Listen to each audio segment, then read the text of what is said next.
Hey everyone, if you love this story, hit that subscribe button on my channel right now. Well, look at who just strolled into an actual office. My brother-in-law Marcus lingered in the lobby of Patterson and Associates, grinning smugly at me as his junior colleagues clustered nearby like scavengers. I'd stopped by to deliver some documents my sister had left behind at Sunday brunch, dressed in jeans and a sweatshirt since I'd been handling tasks remotely all morning. What Marcus had no clue about was that the name on the sign, Patterson, was my own. Likely showing up to plead for employment, Marcus declared it loudly, making sure the whole front desk area caught every word. My wife's jobless sibling has been doing odd jobs for, what? 5 years already. Claire? Must be rough scraping by on whatever's left in the bank. His colleagues chuckled on cue. Marcus, a 7th-year attorney gunning for a partner spot, and they weren't about to challenge him. The front desk attendant, though, had turned ghostly white. Mr. Holloway, she stammered uneasily. Maybe we ought to. It's okay, Amy, Marcus cut in, dismissing her with a flick of his hand. Claire and I are related. I can talk straight. Actually, Claire, now that you're here, let me show you what genuine attorneys resemble. Meet my team. They rack up 2,000 billable hours annually, seal big transactions, earn real cash. You know, the total reverse of whatever you tap away at on your computer in cafes. I remained there clutching my sister's file, staying silent. Amy, the front desk attendant, was rapidly keying something into her screen, her hands blurring over the keys. So, what sort of odd jobs do you handle anyway? Marcus pressed on, getting into the rhythm with his crowd. Let me take a stab. Handling social media, acting as a remote helper, perhaps peddling handmade items online. His colleague sniggered. Legal advisory services, I replied softly. Legal advisory services, Marcus echoed, his tone thick with scorn. Sure, backed by what qualifications? You attended some public college for your bachelor's. Never even completed law school. I did complete it, I clarified. Yale Law, class of 2016. That halted him briefly. Yale, that's not what Jennifer mentioned. Jennifer doesn't have the full picture on me, I stated. My sister and I had drifted apart over time, particularly since she wed Marcus 3 years back. She was aware I'd attended law school, but figured I'd quit when I stopped bringing it up. Marcus bounced back fast. All right, Yale Law. Noteworthy. Then why aren't you at a proper practice? Why the odd jobs routine? Couldn't hack it in top-tier law, right? That's the issue with folks like you, Marcus stated, facing his colleagues. Fancy education, tons of promise, but zero commitment. No drive. I wager you couldn't manage the long days, the stress, the true rigors of elite legal practice. Mr. Holloway? Amy's tone grew insistent. I truly must. Amy, I'm guiding my sister-in-law. Kindly screen my calls. Marcus swung back toward me. Tell you what, I'm in a giving mood. I'll chat with the recruitment team. Perhaps we can slot you into file review. Temporary gig. Not flashy. But at least you'd be adding value to the world instead of faking productivity at coffee chains. That's generous, I responded calmly. I mean it. Patterson and Associates always seeks temp lawyers. Compensation solid. Say $50 hourly. Likely beats what you're pulling in. Interested? Shall I recommend you? The elevator chimed right then. I observed Marcus's expression, anticipating the instant when it all flipped. He couldn't possibly foresee what was coming. Why would he? We crossed paths only a few times at gatherings, and I'd intentionally walled off my career from family matters. Mr. Holloway. Amy was on her feet, her words nearly frantic. The lead partner is Marcus, my dear. A deep voice boomed through the lobby. Gerald Thompson, the practice's top executive and my guide for the last 8 years, emerged from the elevator with arms outstretched. Heard there's a VIP here. Where's found her. Gerald traversed the lobby in 4 quick steps and drew me into a firm embrace. Claire Patterson, the elusive mastermind in person. What pulls you into headquarters? We hardly spot you these days. Too occupied transforming corporate law from your remote setup. I returned the hug, eyeing Marcus's reaction over Gerald's shoulder. Just delivering some files for Jennifer. No intention of interrupting. Interrupt? You established this place. Swing by any time. Gerald let go and pivoted to Marcus, beaming widely. You're Marcus Holloway, right? Jennifer's spouse. Has anybody shown you to Claire? Marcus's lips parted and shut like a guppy's. I mean Claire Patterson, Gerald proclaimed to the grouped colleagues. Many gaping, puzzled. Yale Law 2016. Youngest to ace the New York bar in 10 years, creator of the Patterson method for business reorganizations, which, incidentally, gets taught at Harvard Business School, and lead founder here. Lead founder, one colleague murmured. 8 years back, straight from Yale, Claire approached me with a game-changing strategy for corporate law. Gerald went on, unaware of Marcus's mounting dread. She'd spotted flaws in how practices managed mid-sized business clients, overlooked by elite outfits, too intricate for small local shops. She suggested a blended approach, top-level skills at small firm rates. I shopped it to various places. I added softly, still eyeing Marcus. Gerald alone paid attention. Paid attention. I put up my home as collateral to launch it. Gerald chuckled. Smartest move of my life. Claire designed it all. The operations, billing structures, focus areas. She brought in half our present partners. We expanded from 3 attorneys in a borrowed space to 65 lawyers in 4 locations. Patterson and Associates honors her, Marcus. From day one, Marcus had drained of all color. But Jennifer claimed you did odd jobs. Said you operated remotely. That you lacked a proper position. I do operate remotely, I verified. I manage our trickiest clients from afar, those demanding total privacy. Just last year, I oversaw 14 business buyouts totaling $3.2 billion. I simply avoid the office when possible. Billion, Marcus muttered. Claire's personal net worth sits around $40 million, Gerald noted brightly.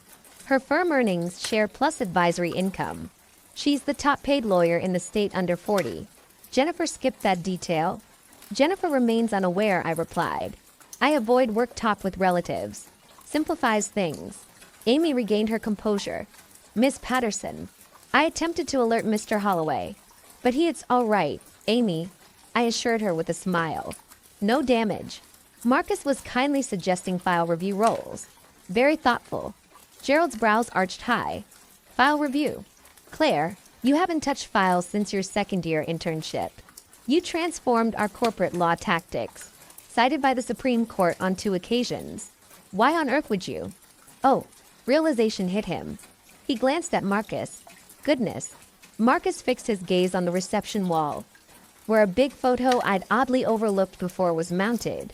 It captured the original partners at our debut event 8 years prior. Gerald, me, and 2 more. My name etched on the plate beneath. Claire Patterson, lead founder. I had no clue, Marcus uttered faintly. Jennifer never mentioned. I figured you were out of work. She implied you were having a hard time. I'm not struggling, I stated plainly. I simply don't publicize my achievements. Varying priorities, I suppose. One colleague, a quiet young woman till now, chimed in. Miss Patterson, I applied your buyout template in the Henderson case last month. Genius move. Saved the client $4 million in reorganization expenses. Appreciated, I replied. Solid effort on Henderson. Reviewed your filing. Quite detailed. She appeared ready to tear up with joy. Marcus appeared nauseous. Claire. Gerald ventured cautiously. Anything I need to address? You seem on edge. Not in the least. Just handing off Jennifer's documents. I passed them to Amy. Please ensure she receives these? Absolutely, Miss Patterson. I started to exit, but Marcus's words halted me. Claire, hold on. Apologies. I had zero idea of your identity. Never aimed to offend. Mock my profession. Suggest file review at my own practice. I pivoted gradually. Marcus, you didn't offend me. You exposed your true self. A person who sizes up others by looks. Who equates joblessness with zero value. Who believes achievement must appear a specific way. I was kidding, he pleaded. Sibling teasing. Not serious. You meant it all, I cut in. You aim to shame me before your team. Assert control. Flaunt yourself. It's okay. I've faced guys like you throughout my career. The twist is, most don't do it on my turf. Gerald now scowled. Marcus, your partner evaluation's next month, isn't it? Marcus blanched further. Yes, sir. We'll review this. Partner status here demands more than hours logged. It calls for courtesy, teamwork, and sound decisions. This, he waved loosely at the space. This displays terrible judgment. Gerald, it's fine. I interjected swiftly. Marcus erred. We all err. You're overly kind, Claire. Ever the case. Gerald eyed Marcus. But correct. Errors happen. Key is growth from them. View this as a growth moment, Mr. Holloway. Yes, sir, Marcus whispered scarcely. I gathered my items and moved to the elevator. In the background, Gerald dove into a tale of my debut big case, colleagues circling to hear. Marcus lingered solo by the desk, gazing blankly. My phone vibrated as I hit my vehicle. Message from Jennifer. Marcus phoned. Sound off. Something on US is superior. What's happening? I eyed the text a while, then replied. Lengthy tale. Let's chat. Lunch free? Always for you. Noon at Luigi's. Ideal. I headed to the eatery, pondering how to unpack 8 years of intentional quiet to my sister. How to convey building a powerhouse while she believed I was just getting by. How to clarify hiding my wins not from embarrassment, but to earn affection for my true self, not my feats. Jennifer waited at our regular spot upon arrival, her expression brimming with queries. All right, what's this madness? Marcus rang frantic. Claims you're a lead partner at his workplace. Impossible. I took the seat opposite. It's true. I launched Patterson and Associates 8 years ago, fresh from law school. Gerald Thompson and I constructed it jointly. Patterson and Associates. Patterson. She got. Named for you. Yes.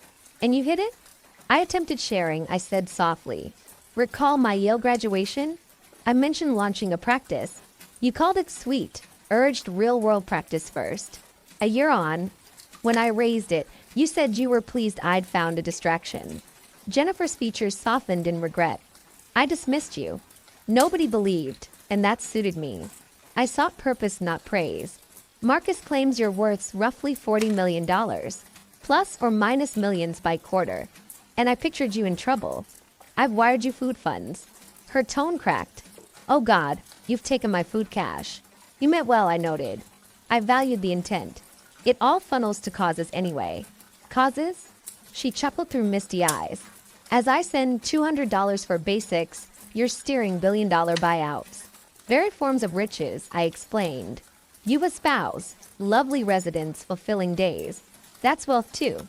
A spouse who just shamed you at your own practice. She dabbed her eyes fiercely. Marcus recounted his words. Every bit. Mortified. Claire. Skip it. He was clueless. No justification. He pegged you jobless and treated you poorly for it. What reveals about him? About our life? I lacked a reply. Why conceal it? Jennifer pressed at last. Why the secrecy? I craved a bond free of cash or rank. A sister reaching out from longing, not awe at my wins. Clear? Clear, she murmured. But Claire, I'd have beamed with pride. I do beam. You deserve my cheers for your triumphs. Perhaps. I waved the server. But then no more casual lunches. You'd hesitate wiring food cash. You'd handle me altered, like Marcus, precisely opposite. We chose wine and pasta and talk ease gradually. Jennifer quizzed on the practice, my duties, the world I'd run alongside hers. I shared late evenings crafting buyout contracts. Tough clients and sharp team members, the thrill of crafting from scratch. What's next? She wondered over dessert. For Marcus, his call, I replied. Gerald's equitable. If Marcus absorbs this, improves, sharpens as attorney and individual, partner track awaits. If not, no. Straightforward. And us. Our tie. I extended across the table, clasping her hand. Unchanged. You're my sister. I'm the gal taking your food cash, typing from cafes, who also leads a key law practice. You normalize it so well.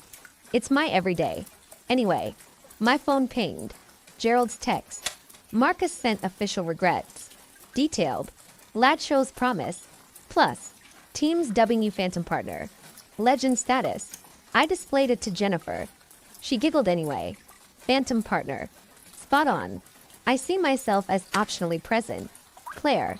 Jennifer grew earnest. Thanks for sparing Marcus's path. You could have wrecked it. Justly. He's your spouse, I noted plainly. And perhaps he'll gain insight. Perhaps better himself. Perhaps, she conceded. Or I would a guy valuing folks by finances and roles. Yours to sort, I urged mildly. I supply legal know-how. Personal bits are yours. We wrapped lunch, embraced farewell in the lot. Jennifer clung extra. Love you, she voiced. Thriving or toughing, renowned or hidden, lead founder or odd jobber. Love you. Love you too, I echoed. Now head home, tackle deep talk with hubby on courtesy, presumptions, family treatment. On it, she vowed sternly. I returned to my remote workspace, a repurposed outbuilding behind my true residence, the one Jennifer never saw, as I always picked meetups and settled at my station. 3 fresh buyout pitches in email. Potential clients sought advice. Gerald passed a piece on reorganizations, naming my input 4 times. Phantom partner, the team named me. Elusive mastermind, lead founder, unseen. I viewed myself as plain Claire, who'd quietly erected a realm, reshaped corporate law remotely, showed triumph needs no show, no nods, no external okay. Marcus had labeled me a handout case. Scoffed my odd jobs, cafe typing, seeming aimlessness.